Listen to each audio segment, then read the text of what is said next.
Hello Internet, welcome to the Empirical Sword, where science plus gaming equals awesome. I am Lore Master DLC79, and today I have a problem. I have a problem with the leveling systems in role-playing games. Specifically, that problem is hit points. But not just hit points. No, the way hit points increases as you level. Why is this a problem, you might ask? Well, I have concocted an example using the rule set of Dungeons & Dragons 3.5 just to illustrate this problem. And to show you this example, let's go over to the virtual whiteboard. Okay, so for this example, I've constructed two level 1 fighters, human. If you're wondering exactly what a fighter is, a fighter is kind of a militaristic, kind of warrior-esque kind of class. Wears armor, uses swords, axes, or whatever. In the D&D system, there's a slight difference between fighter and warrior, but you don't really need to worry about that. So I have two level 1 I said two level 1 fighters. Aha, here we go. Wendell and Webster. You may be noticing that Wendell and Webster look a lot alike. They're twins, obviously. Identical twins. I didn't use copy and paste. I'm not lazy. They're identical twins. And if TV has taught us anything, it's that identical twins are exactly identical. So they have identical stats. For our purposes, we're going to focus on strength and constitution. If we're going to play a game with them, we would need to know all of their stats, but we're not doing that. We're just doing an example. So I chose strength 14 and constitution 14 for both of them. The ability score 14 has a modifier +2, which is really what we're interested in. And this is calculated with a mathematical equation that you don't really need to know about. Just be satisfied that 14 equals a modifier of +2. But what we really need to know about is the hit points. Hit points is calculated with this formula here, which is a little bit wrong. Level times hit dice is not quite right. But for now, the fighter has a hit die of 1d10, meaning up to 10 hit points per level. And at level 1, the fighter gets their full hit die. So 10 hit points from their level times hit die, plus level times constitution modifier. Level is 1, because I said they're level 1 characters. And the constitution modifier is obviously here, a +2, so that equals 2 plus 10, which gives us 12 hit points for both of them. So now, let us fight. Why are they fighting? It's a woman. They're both interested in the same woman. That's why. And this is what men do. They fight. And they chose to fight using long one-handed swords, which in video games and RPGs are called longswords. But in the real world, longswords are a two-handed weapon. Back in the olden days, these would just be called swords. But these long one-handed swords, or longswords, in the D&D system, they do 1d8 damage. That means you roll an 8-sided die to calculate the damage done by the weapon, which means that there's a maximum roll of 8. And we add our strength modifier, which, if you remember from the previous slide, is +2. So that's a maximum damage of 10. So, let us fight. Owie! Haha! I got you! So, Wendell has just suffered 10 points of damage, bringing his health down to 2, which is not quite dead. And by the way, in the D&D system, 0 hit points does not equal dead. It equals bleeding out and dying. Death actually happens at -10. So he's okay. He's not even close to bleeding out yet. But he has suffered a very serious wound. Obviously, he would need to be fighting more defensively now because the next hit could very well kill him or lead him onto the path to eventually dying from blood loss. So we could equate this 10 points of damage to a sword thrust, stabbing his shoulder under the clavicle and not quite penetrating the rib cage, completely missing the subclavian artery, but basically disabling that one arm, causing him to guard that one arm more effectively or more strenuously, but also rendering that arm a little more useless in combat. So it's bad for him.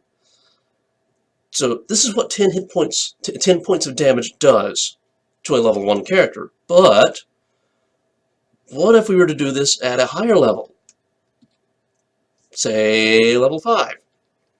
Well, before we can do that, we need to do some more math. And, well, since they're level 5, anybody who knows anything about the D&D system will say that at level 4, they got to put a point into an ability score raising it up. So let's say they put it into Constitution.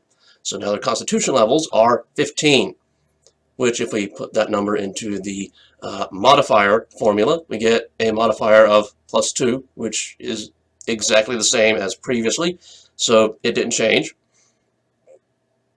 So moving on to actually calculating their hit points, which is what we're really interested in. Remember this point here about level times hit dice? Well, at level 1, they get their full hit die, which was a D10, which means 10 hit points at level 1. Every level thereafter, however, they roll their D10, their 10-sided die, and they're rolling you like 8 or 2, sometimes 5. Let's just assume that they're rolling average, and you might think that because the maximum is 10, that the average will be 5. Statistically, it's more like 5.5. It's the 10, the maximum, plus the minimum, which is 1. So that's 11 divided by 2, which is 5.5. Let's just round up to 6. So 6 hit points for 4 levels. So 4 times 6 plus 10 from the first level, that gives us 34. And then over here we have level times Constitution modifier, which in this case is level 5 times the Constitution modifier. That is still +2. So that gives us 10. So 34 plus 10, wow, this is hard math. 44 hit points for each of them. Yay, the hard part is done. So now we fight again. And they're still using the exact same long one-handed swords that have 1d8 plus strength damage. So still rolling a maximum of 10. They might roll lower. So let's fight. See what happens. Owie! Aha! I got you! Again!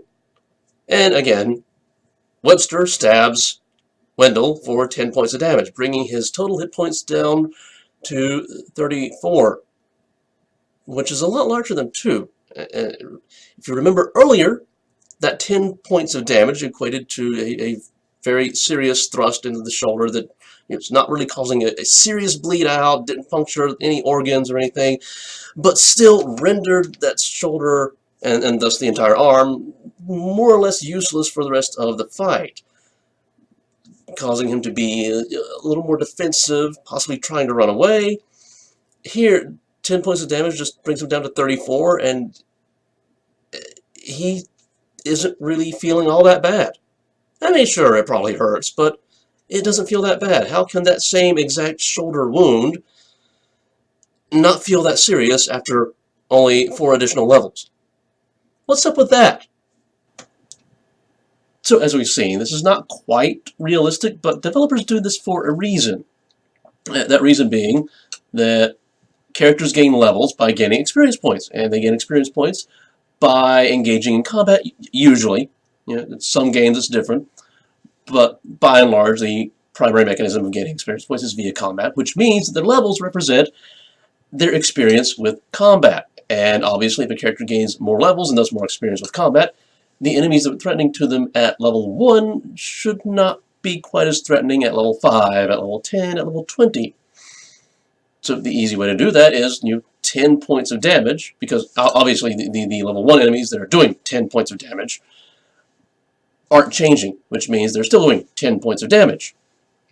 So the obvious way to counteract this is, instead of reducing the amount of damage that the level 1 enemies do, increase the amount of hit points that a player has as their level progresses. Thus that 10 points of damage doesn't feel as bad, which means that those enemies are less threatening. Of course, as we've seen, this is not very realistic. A gaping shoulder wound that disables an entire arm at level 5 is like a stubbed toe, and at level 10, at level 20, it's like a paper cut. Now, to be more realistic, the player should keep the same number of hit points as their levels progress. But this presents its own little problems, such as higher level enemies. They can't do much more damage than the level 1 enemies. So how are they supposed to be challenging? Do they hit more often? Do they have more complex dynamics? Some games approach this with this type of scenario. Things moving around faster, more stages to the fights. But in the RPG element, usually players aren't required to have a lot of skill. It's the character that has the skill. That's what the entire leveling system represents. The player character gaining more experience with the game. It's the game itself. Whereas with a platformer like Mario or something else, it's the player that has to level up and get better. So maybe this isn't the right approach for an RPG. Of course, we could combat this with introducing other ways for the player character to get better, such as gain access to better armor that protects the character from more damage, so that it's like they have more hit points, even though they don't. It's the armor that's taking the damage instead. But what about the unarmored fighter? I'm a rogue, I don't wear armor, or I'm a wizard, I wear robes. Well, realistically speaking, unarmored characters, a fighter going out in regular clothes is not going to be engaged in combat with tens to hundreds of bandits or whatever. Not in the real world. Of course, if we're talking about a fantasy game, we can kind of bend rules a little. Maybe there's like some sort of unarmored skill that represents your ability to do cartwheels or backflips and avoid arrows and swords or something. Something like that. So, I'm not going to say that one is better than the other, and maybe there should be like a balance of all three in RPGs. But what do you guys think? Get down in the comments and just throw some ideas around. What's your own personal preference? Should we just keep the old get more hit points as you gain more levels, or should you have a fixed number of hit points and gain access to better armor, or should there be like an unarmored skill? Should we kind of try to merge all three?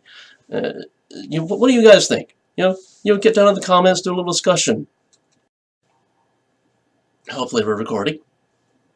Hello, Internet. Well, keep rolling. Hello, Internet. If you like this video, then why not hit that like button? In fact, even if you didn't like this video, why not hit the like button anyway? Just to be nice, you can call it your good deed for the day. But if you really did like this video and you want to see more like it, then why not hit the subscribe button? Then my videos will just show up in your subscription feed. And you know what? If you have any kind of feedback at all, leave a comment. If you thought I did something wrong, or you got something wrong and you want to let me know in a constructive, positive manner, then leave a comment. If you thought I did something really right and you want to congratulate me, leave a comment. If you have suggestions for future content, leave a comment. In fact, if you just have a simple question like what I had for breakfast, leave a comment. I can't promise that I'll answer all of them, but I will definitely try to read all of them. So until the next video, goodbye.